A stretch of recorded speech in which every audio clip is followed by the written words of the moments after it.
Hello friends, आज हम teaching of physical science में कंटेंट एनालिसिस यानी विषय वस्तु विश्लेषण के बारे में जानेंगे। डिटर्मिनिंग द टीचिंग पॉइंट्स यानी शिक्षण बिंदुओं का निर्धारण तो कैसे किया जाता है, ये सब हम इसमें जानेंगे। किसी भी विषय के प्रभावी शिक्षण के लिए यानी कोई भी विषय हो, उसके प्रभावी शिक्षण के लिए उस विषय से संबंधित अध्यापक को विशेष के सामान्य यानी जनरल, विशिष्ट यानी स्पेसिफिक और व्यावहारिक उद्देश्यों यानी बिहेवियरल ऑब्जेक्टिव्स को ध्यान में रखने के लिए पाठ्यक्रम यानी करिकुलम की आवश्यकता पड़ती है। पाठ्यक्रम की प्रत्येक अध्यापक के लिए आवश्यकता होती है यदि प्रभावी शिक्षण करना है, क्योंकि पाठ्यक्रम से क्या है, उसके जनरल्स, स्पेसिफिक और बिहेवियरल ऑब्जेक्टिव्स ये सब चीज़ क्या है हमारे लिए पहले से तैयार किए हुए मिल जाते हैं। किसी भी शिक्षण किसी भी विषय के पढ़ाने का एकमात्र उद्देश्य विषय की प्रकृति यानी नेचर के अनुकूल छात्रों के व्यवहार में अपेक्षित व्यावहारिक परिवर्तन यानी डिज़ायर्ड बिहेवियरल चेंजेस लाना होता है। किसी भी विषय के पढ़ाने का एकमात्र उद्देश्य क्या होता है, विषय की जो प्रकृति है और उसके अनुकूल छात्रों के व्यवहार में अपेक्षित व्यवहार परिवर्तन लाना होता है। उद्देश्यों के अनुसार ही पाठ्यक्रम या पाठ्य वस्तु की व्यवस्था की जाती है, यानी उद्देश्यों के आधार पर ही पाठ्यक्रम या पाठ्य वस्तु की व्यवस्था की जाती है। जैसे कक्षा 7 के वाले के लिए हमारे पढ़ाने के लिए क्या उद्देश्य हैं, तो ये सब क्या है उसी पाठ्यक्रम या पाठ्यक्रम की व्यवस्था में व्यवस्था कर दी जाती है। यानी प्रत्येक पाठ्य वस्तु के उद्देश्य अलग अलग होते हैं।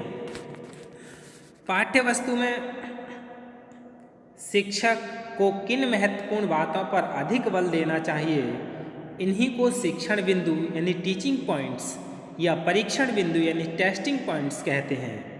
यानी किस चीज़ पर कितना अधिक बल देना चाहिए, किस विषय वस्तु पर, किस कंटेंट पर, यही क्या कहलाता है कंटेंट एनालिसिस टीचिंग पॉइंट्स यानी टेस्टिंग पॉइंट्स कहलाता है। उद्देश्यों के आधार पर बालक के व्यवहार में अभीष्ट व्यावहारिक परिवर्तन लाने के लिए शिक्षण क्रिया को आयोजित की जाती है, यानी शिक्षण क्रिया आयोजित की जाती है, लेकिन व्यावहारिक परिवर्तन का प्रारूप निश्चित करने के लिए जो व्यावहारिक परिवर्तन लाना है उसका जो प्रारूप है उसे निश्चित करने के लिए शिक्षक को क्या करना चाहिए, वह अपने विषय से संबंधित पाठ्य सामग्री का विश्लेषण भली भांति कर ले।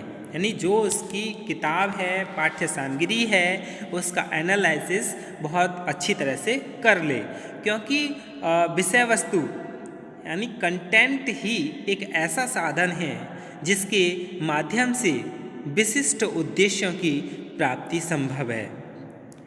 इसके लिए जरूरी है कि अध्यापक अपने अनुभवों और अंतर्दृष्टि के आधार पर प्रमुख शिक्षण बिंदुओं यानी टेस्टिंग और टीचिंग पॉइंट्स का निर्धारण कर ले। इससे अध्यापक को अपनी शिक्षण प्रक्रिया के लिए एक ठोस आधार प्राप्त हो जाता है, जिसके आधार पर वह अपने लक्ष्य को प्राप्त करने में सक्षम हो जाता है। उसे अपने शिक्षण से संबंधित कार्यक्रम की योजना बनाने में सहायता मिल जाती है और वह विद्यार्थी के व्यावहारिक परिवर्तन की ओर अपनी समस्त क्रियाओं को केंद्रित करने का प्रयास करता है।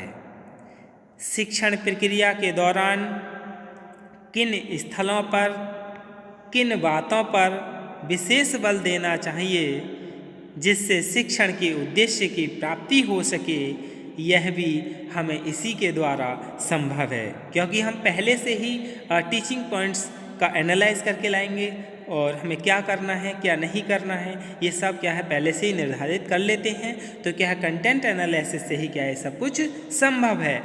छात्रों के व्यवहार परिवर्तन का मूल्यांकन करने के लिए यानी छात्रों में व्यवहार परिवर्तन कितना हुआ है कितना नहीं हुआ है, इसका मूल्यांकन करने के लिए किन पक्षों पर विशेष ध्यान देना चाहिए, यह भी शिक्षण बिंदुओं से संबंधित होता है। मान लो हम कोई कंटेंट तैयार करके लाए हैं और कक्षा में उसे पढ़ा रहे हैं, बच्चे कितना सीखे हैं, उनमें कितना व्यवहार परिवर्तन आया है, तो हमें किस तरीके के कौन कौन से प्रश्न कौन कौन से पक्षों के बारे में यह ध्यान देना चाहिए। परीक्षाएं लेते समय भी इसकी आवश्यकता पड़ती है, इसीलिए इन्हें परीक्षण बिंदुओं यानी टेस्टिंग पॉइंट्स के नाम से भी जाना जाता है। कहने का मतलब यह है कि शिक्षण यानी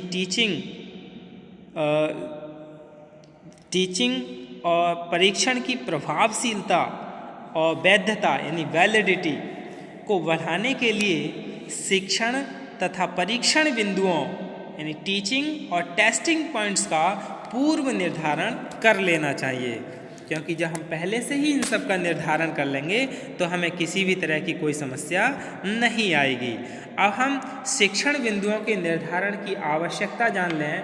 need for determining the teaching points यानी शिक्षण तथा परीक्षण दोनों में परस्पर सामंजस्य बनाए रखना मूल्यांकन प्रक्रिया की विशेषता है। मूल्यांकन की विशेषता क्या है कि शिक्षण कैसा किया, शिक्षण किस तरीके से किया, अब उनका परीक्षण कैसे करना चाहिए, इन दोनों में परस्पर सामंजस्य कौन बनाए रखता है? मूल्यांकन। अध्यापक को चाहिए कि वह शिक्षण उद्देश्यों को स्पष्ट एवं सरल ढंग से प्रतिपादित कर ले तथा उससे संबंधित पाठ्यक्रम का विश्लेषण बालकों के व्यवहार में अपेक्षित परिवर्तन यानी डिजायर्ड चेंज लाने की दृष्टि से करे, तभी वह शिक्षण बिंदुओं को यथार्थ रूप में निश्चित कर सकेगा। शिक्षण बिंदुओं यानी टीचिंग पॉइंट्स के निर्धारण की आवश्यकता होती है। किन किन चीज़ों से होती है यह हम जान लेते हैं। शिक्षण के उद्देश्यों को सुगमतापूर्वक प्राप्त करने की दृष्टि से और शिक्षण प्रक्रिया में महत्वपूर्ण स्थलों का चुनाव करने की दृष्टि से, शिक्षण की योजनाबद्धता को महत्व प्रदान करने की दृष्टि से शिक्षण बिंदुओं का निर्धारण की आवश्यकता होती है। परीक्षण में अंकों का वितरण करने यानी डिस्ट्रीब्यूशन ऑफ मार्क्स करने तथा वेटेज देने के लिए, शिक्षण प्रक्रिया को स्पष्ट व निश्चित स्वरूप प्रदान करने के लिए शिक्षण बिंदुओं के निर्धारण की आवश्यकता होती है। परीक्षा की विषय वस्तु संबंधित वैधता यानी करिकुलर और कंटेंट वैलिडिटी को बनाए रखने के लिए भी हमें क्या है? शिक्षण बिंदुओं के निर्धारण की आवश्यकता होती है। शिक्षण बिंदुओं को निर्धारित करने की विधि क्या है यह हम जान लेते हैं, यानी methods for determining teaching points. इसके लिए सबसे पहले संपूर्ण पाठ्यक्रम के उद्देश्यों के अनुरूप विभक्त कर लेना चाहिए, फिर प्रतिदिन के दृष्टिकोण से कालांशों में विभाजित कर लेना चाहिए, यानी कालांश पीरियड में। ये इस बात पर निर्भर करता है कि अध्यापक के पास उन उद्देश्यों की प्राप्ति के लिए कितना समय है, किंतु दैनिक शिक्षण यानी रूटीन में इस प्रकार समस्त पाठ्यक्रम को एक साथ एकत्र करके विश्लेषित करना संभव नहीं होता। सभी पाठ्य पुस्तकों में पाठ्य वस्तु कुछ प्रकरणों के आधार पर विभाजित होती है, यानी कुछ पाठ्य के आधार पर ही विभाजित होती है। अब हम विषय वस्तु विश्लेषण द्विभुजी चार्ट का प्रयोग करके जान लेते हैं। कंटेंट एनालिसिस यूजिंग ए 2 डायमेंशनल चार्टेड। क्या है ये? यानी शिक्षण बिंदुओं के निर्धारण के लिए एक द्विभुजी चार्ट यानी 2 डायमेंशनल चार्ट का प्रयोग किया जाता है। इस चार्ट में संपूर्ण सत्र में पढ़ाए जाने वाले पाठ्यक्रम को मासिक, पाक्षिक यानी महीने के आधार पर, पक्ष के आधार पर, सप्ताह या दैनिक कालांशों की आवश्यकता के अनुरूप विश्लेषित किया जाता है। द्विभुजी चार्ट में एक ओर विषय वस्तु तथा दूसरी ओर शिक्षण उद्देश्य अंकित किए जाते हैं और यह ज्ञात किया जाता है कि जो भी हमारा प्रकरण है उसको पढ़ाने के लिए किन शिक्षण उद्देश्यों की आवश्यकता है तथा उनके लिए कितने कालांशों की आवश्यकता पड़ेगी। NCERT ने भी इसके बारे में कहा है कि the 2-dimensional chart is merely N illustration to make an objective more meaningful in terms of content। द्विभुजी चार्ट का एक प्रारूप है, इसे हम जान लेते हैं। इस चार्ट में इसी चार्ट के अनुसार विज्ञान के द्विभुजी चार्ट एंड 2-dimensional चार्ट का एक प्रारूप विज्ञान के पाठ्यक्रम के एक अंश को लेकर हम जानेंगे।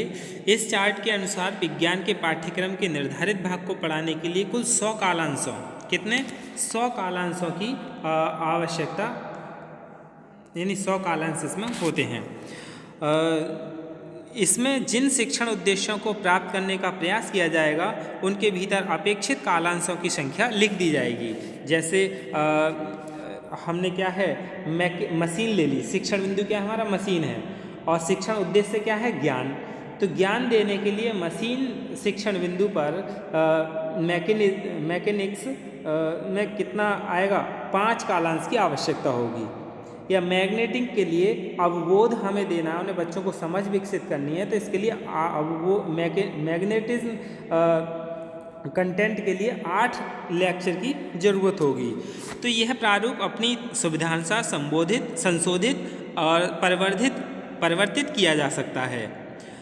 प्रत्येक अध्यापक अपनी सूझबूझ शिक्षण अनुभव के आधार पर अनुमानित कालांशों यानी एस्टिमेटेड पीरियड्स की संख्या को घटा या बढ़ा सकता है। द्विभुजी चार्ट द्वारा प्रस्तुत विषय वस्तु विश्लेषण की व्याख्या अनुमानित कालांशों के आधार पर की जाती है। अध्यापक इस चार्ट की सहायता से यह निश्चित कर सकता है कि शिक्षण और परीक्षण की दृष्टि से उसे किस शिक्षण उद्देश्य पर अधिक बल देना होगा, यानी किन बिंदुओं को कम समय देना है, किन बिंदुओं को अधिक समय देना है, या किस बिंदु को प्रारंभ में पढ़ाना है, किसको मध्य में पढ़ाना है, किसको सबसे अंत में, या कितनी गहराई के साथ पढ़ाना है, ये सभी क्या है इससे निष्कर्ष निकल जाता है। प्रारंभ में यह विधि कठिन और अधिक समय नष्ट करने वाली होती है, लेकिन बाद में अभ्यास एवं आदत बन जाती है और पर्याप्त लाभदायक, कम समय लेने वाली और सरल लगने वाली होती है। क्योंकि मान लो अभी हम कोई विषय पढ़ाने जा रहे हैं कक्षा में और उसे बहुत तेज़ गति से पढ़ाते जा रहे हैं और बस किताब ख़त्म 2 महीने में ही, पूरे साल क्या करेंगे, नहीं बच्चे अच्छे से समझे और किताब भी पूरी होगी, दोबारा पढ़ाओगे नीरस आएगी, आपको पढ़ाने में इंटरेस्ट नहीं आएगा, छात्र को पढ़ने में नहीं आएगा। तो आपको क्या है पूरे वर्ष का कि कितने कालांश हैं और एक टॉपिक के लिए, एक कंटेंट के लिए, और हमारा जो उद्देश्य है उसको साथ में देते हुए कितना लेना है। जैसे हीट पढ़ाना है तो हीट के लिए, ज्ञान के लिए 4 लेक्चर की ज़रूरत है, बोध कराने के लिए 8, और कौशल यानी उससे संबंधित प्रयोग कराने के लिए 8, और उनकी रुचि जागृत करने के लिए 1। तो कितने कालांश हो गए, 20, यानी कि 20 कालांश की हीट पढ़ाने के लिए ज़रूरत होगी। और आपने 3-4 में ही ख़त्म कर दिया, बच्चों को खड़ा किया पढ़वाने के लिए 6-7-8 क्लास में, और बस उसे समझाया या ना समझाया और क्वेश्चन आंसर करने को दे दिया, हो गया। जिससे क्या है, छात्र भी नीरस होगा। यानी जितने भी कंटेंट हैं उन सब के लिए इसी तरीके से कालांश निर्धारित कर लिए जाते हैं और पढ़ाने में क्या है, आसानी होती है। अब हम इसकी सावधानियाँ जान लें। इसकी क्या सावधानियाँ हैं, प्रिकॉशंस। शिक्षण उद्देश्यों को अपेक्षित व्यावहारिक परिवर्तनों के रूप में परिभाषित किया जाए। विषय वस्तु को सूक्ष्म उपकरणों यानी सूक्ष्म प्रकरणों एवं उपशीर्षकों में विभक्त करके पढ़ाया जाए, यानी छोटे छोटे टुकड़ों में पढ़ाया जाए।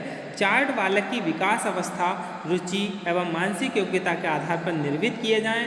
कालांशों का अनुमान लगाते समय सतर्कता बरतनी चाहिए। चार्ट इतना स्पष्ट होना चाहिए कि उसे देखते ही यह सहज अनुमान हो जाए कि हमें अपने शिक्षण में किन बिंदुओं पर बल देना होगा। शिक्षण उद्देश्यों का चयन कक्षा के स्तर के अनुकूल करना चाहिए। प्रत्येक अध्यापक को इस प्रकार के चार्ट बनाने में दक्ष होना चाहिए, जिससे कि वह अपने शिक्षण कार्य को और अधिक प्रभावशाली ढंग से अपने छात्रों के सम्मुख प्रस्तुत कर सके। इसके लिए उसे उचित मानसिक प्रशिक्षण प्राप्त करना जरूरी होता है। यही क्या है, कंटेंट एनालिसिस है। धन्यवाद।